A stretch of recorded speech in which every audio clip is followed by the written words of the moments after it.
Hello, my name is Nick Lockhart and welcome to today's podcast on the very exciting topic of cryptocurrencies and property. The objective of this podcast is to make sense of all of the information that's bombarding us. Bitcoin, cryptocurrency. There's such a huge interest in the topic right now. Are you making sense of it all? If you can't make head or tails of all of the pieces of information about it, if you think you're suffering from information overload, then you may be right. The growth in the internet, 24-hour television and mobile phones means we now receive 5 times as much information every day as we did in 1986. So what is cryptography? Simply, it's the practice and study of techniques for secure communication. It's been around for a while, since the development of the rota cipher machines in World War I and the advent of computers in World War II. The methods used to carry out cryptology have become increasingly complex and its application more widespread. Modern cryptography is heavily based on mathematical theory and computer science practice. Cryptographic algorithms are designed around computational assumptions, making hacking such algorithms virtually impossible. The technology that cryptocurrencies sit on is known as a blockchain technology. It's seriously futuristic, sci-fi type of stuff. Confused? Don't worry. Suffice to say that its application will be widespread, not limited to currency, and has security features that makes it supposedly unhackable. The most defining feature of a cryptocurrency, and why it's becoming so attractive to so many, is its organic nature. That is, it's not issued by a central authority, rendering it theoretically immune to government interference or manipulation. But this podcast is not to get bogged down explaining the technology behind the currency, worth of the investment. Bitcoin is the most famous of all of the cryptocurrencies. January 2009 saw the release of the first Bitcoins. This was the start of the Bitcoin network. Satoshi Nakamoto mined the first block of Bitcoins ever. It's known as the Genesis block, which had a reward of 50 Bitcoin. Satoshi Nakamoto was not the person's or people's real name. Nobody really knows who started Bitcoin. Limited to 21 million Bitcoins, unlike the Federal Reserve that can just keep printing dollars and dollars and dollars. They've been mined for by powerful computer systems, just like gold in the ground. Now, the winner of each block on the chain is issued the new coin or coins. The Bitcoin protocol with no central location makes it difficult and expensive to hack. Controlled by the consensus of market participants, there are currently close to 4.3 million Bitcoins left that aren't in circulation yet. And with only 21 million Bitcoins that will ever exist, this means that there are about 16.7 million Bitcoins currently available. Now, out of those 16.7 million, it's estimated that 30% of them may be lost forever as a result of things like hard drive crashes and misplaced private keys. How much was one Bitcoin worth in 2009? Have a look at the chart on the screen. Bitcoin was not traded on any exchanges in 2009. Its first recorded price was in 2010. Its cost, 10 Australian cents. That's what it cost in 2010 to buy one Bitcoin. Technically, Bitcoin was worth nothing in 2009 during its very first year of existence. And as of the date when I put this podcast together, one Bitcoin equaled $11,268.88 Australian cents. But this figure changes daily. So what is Bitcoin mining? It's the process by which transactions are verified and added to the public ledger, known as the blockchain. This is the means through which new Bitcoin are released. Anyone with access to the internet and suitable hardware can participate in mining. The mining process involves compiling recent transactions into blocks and trying to solve a computationally difficult puzzle. The participant who first solves the puzzle gets to place the next block on the blockchain and claim the rewards, being part or all of a Bitcoin. Now, the number of cryptocurrencies available over the internet as of the 7th of January 2018 was over 1,384 and growing. A new cryptocurrency can be created at any time, Bitcoin is currently the largest blockchain network, followed by Ethereum, Ripple, Bitcoin Cash, Cardano, and Litecoin. And as you can see here as I scroll through these slides, the list seems endless and it's growing. And a lot of these will come and go, and there's a bunch of them that will be dodgy, and you don't want to have anything to do with them. The list keeps going and going and going. Governments now recognize Bitcoin and other cryptocurrencies as legitimate forms of currency. As such, high regulation is on the way. Recent headlines say, got some Bitcoin burning a hole in your digital wallet? And paradise on the mind? You could use it to buy a second passport. Vanuatu, the South Pacific archipelago of some 80 islands, will now let outsiders use the volatile cryptocurrency to apply for so-called investment citizenship. Fork over the equivalent of about $350,000 and your family of up to 4 can receive passports from what the New Economics Foundation, a British-based think tank, calls the 4th happiest country in the world. The internet and the GST. When the internet first came onto the scene, it was an unregulated open source platform. We could shop across borders with no regulation and no taxes to pay to any governments. Today, the Australian government can get a guy in India selling bags to collect a goods and services tax for them. What seemed impossible is actually the new reality. And governments around the world are already collaborating behind closed doors to ensure that they don't miss out on their cut of the new digital currency. Here's a more recent headline. With the first trade to soon occur on the New York Stock Exchange, there is an absolute necessity for high regulation. It's coming, and it's got its pros and its cons, but there's a lot of good things about regulation too, and I won't go into them right now. But laundering money and things like that, terrorism, they're just some obvious ones. It's predicted that access to cryptocurrency will not be available to everyone everywhere. Internet access is not generally available in North Korea, for example, except to some high-level officials and regime elites, foreigners using the 3G phone network, and select university students. Bitcoin's ascent hasn't been without some notable speed bumps. Because it's not backed by a central bank or government, it's frowned upon in certain countries. For instance, earlier this year, China outlawed initial coin offerings, which often involved exchanging Bitcoin for newly issued virtual currency. The economic giant also announced the closure of domestic cryptocurrency exchanges. Other countries to have outlawed it include Bolivia, Ecuador, Kyrgyzstan, next to Afghanistan, Bangladesh, Nepal, Morocco, and soon we might be adding Russia to the list. Russia's Deputy Finance Minister noted in September 2017 that payments made in cryptocurrencies may soon be banned. Now, is this fake news? Do these countries actually ban cryptocurrencies? A search on Google will give you many opposing news, views. It's hard to know, and it's hard to know what to believe. I've grabbed some Bitcoin news headlines to show you that the word Bitcoin polarizes people. These headlines range from it's completely safe and all the experts recommend it, to experts saying it should be outlawed, to it's a bubble, and to it's the next Uber and it's here to stay. It is new, and no one really knows where it's going to end up and how it's going to look when the dust settles. Cryptocurrency is highly volatile.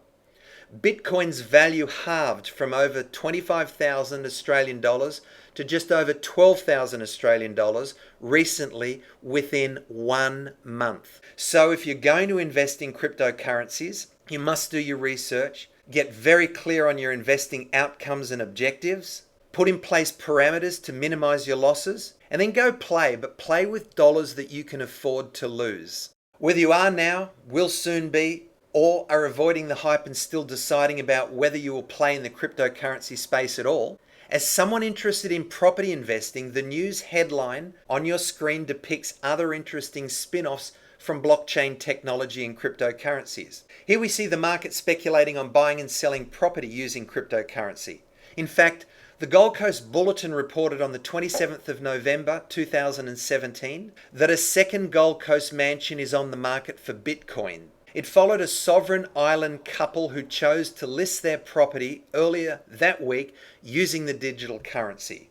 The latest listing was a Surface Paradise waterfront property put onto the market for 475 Bitcoin. This almost sci-fi futuristic peer-to-peer blockchain technology will usher in an end to the 30-day settlement timeframes that we all know and love to hate. When no bank lending is involved, a buyer and seller can transact directly and instantly. No need for solicitors, financial institutions, or even the titles office to be involved. They use what's called a smart contract, and these smart contracts sit on the blockchain with a predetermined set of rules, and when the rules and conditions are adhered to, the transaction takes place instantaneously. So two parties can enter into an instant same-day settlement. You may be thinking this sounds like a great plot for an upcoming science fiction movie, but in reality, it's actually more like The Matrix coming to a digital fruition. Property is certainly not the new shiny investment toy like cryptocurrencies are, but property continues to be real and tangible and thus a safe asset. The property clock allows us to know what markets to enter into at any point in time, as well as when to sell, if selling is a part of our strategy, and in my opinion, it ought to be a last resort.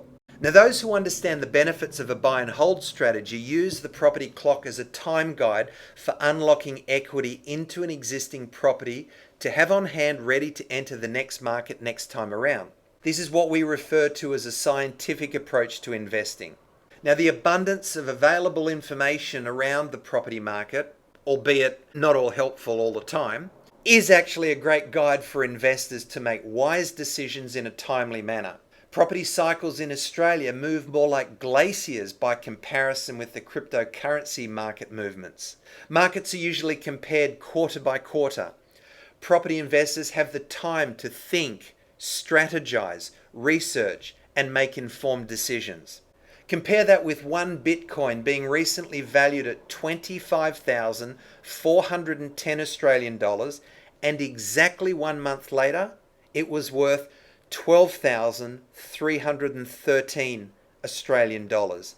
That's down by 51.5% in 1 month. These volatile spikes in the value of cryptocurrencies are not monthly, not even daily. They're moment by moment. Does Australia have enough housing?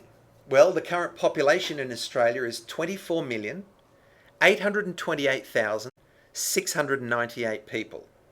And according to the Australian Bureau of Statistics, there is one birth every 1 minute and 44 seconds, one death every 3 minutes and 17 seconds, and a net gain of one international migrant every 2 minutes and 20 seconds.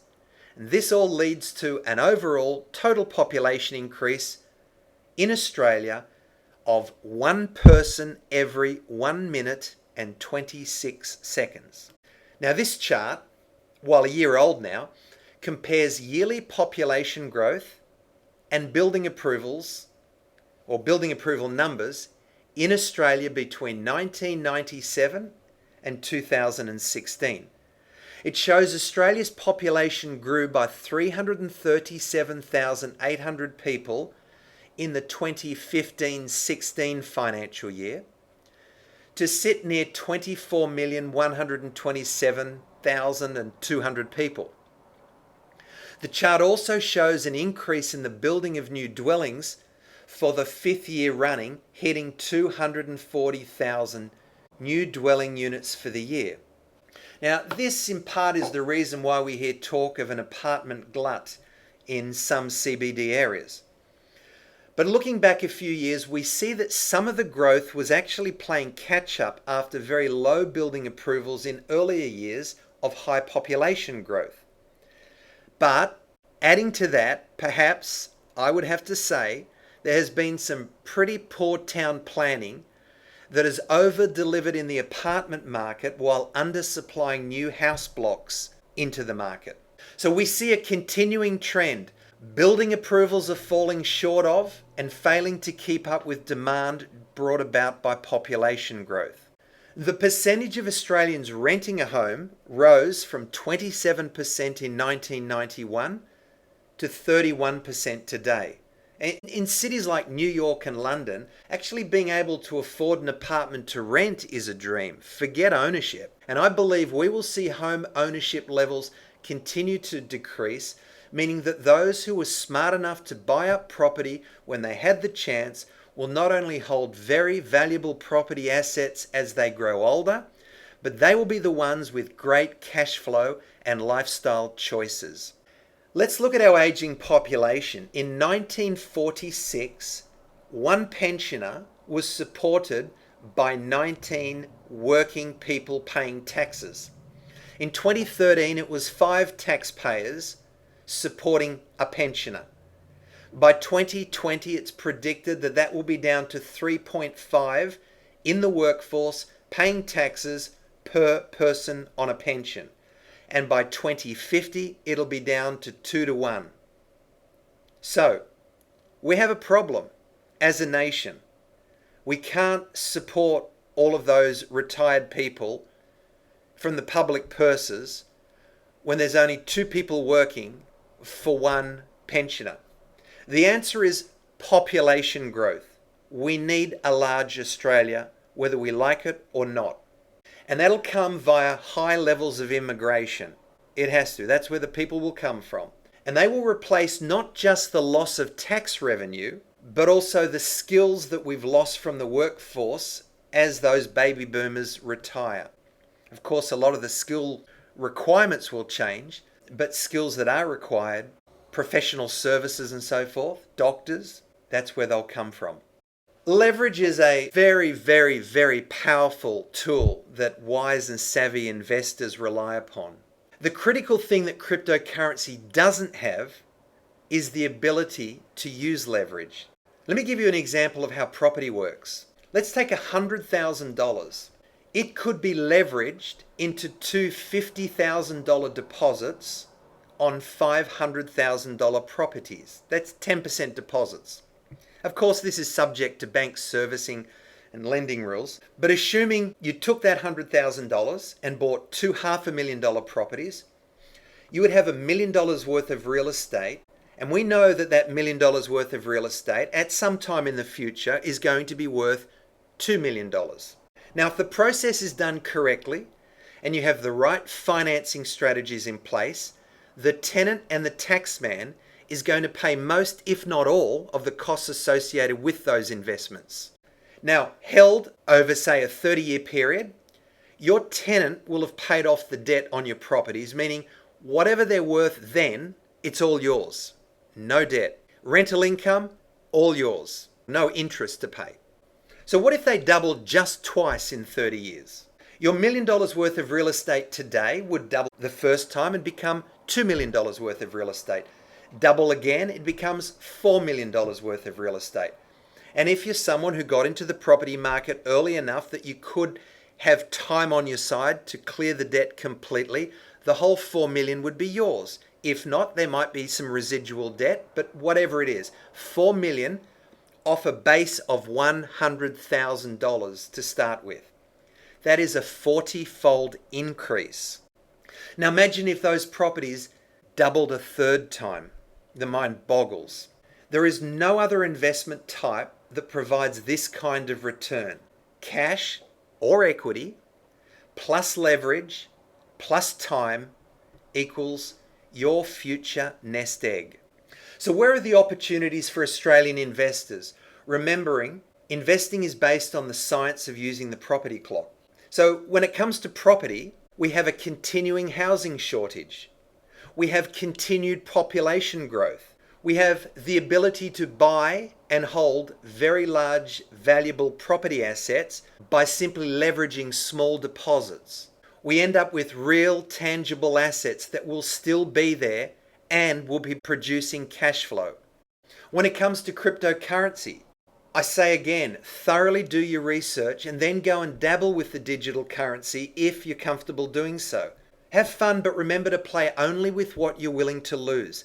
Bitcoin may end up being our dominant currency, or it could be surpassed by another science fiction type of technology that we can't even begin to dream of right now. Astute, wise investors will only use smaller amounts of their money for volatile investments like Bitcoin and other cryptocurrencies, keeping most of their investment dollars for real assets such as property. Anyway, if you do dabble, I hope you make some very good money and give yourself a tax problem. An ideal outcome would be speeding up the growth of your real property asset portfolio and reducing the debt against it faster because of increased wealth successfully created from the cryptocurrency space. So looking at 2018 and your wealth goals, ask yourself the question, where are you right now with your money goals? Did you promise yourself last year that you'd buy, sell, renovate? Are you still in the same position as this time last year? Have you ever reverse engineered to determine what your inaction has cost and is still actually costing you? We can help.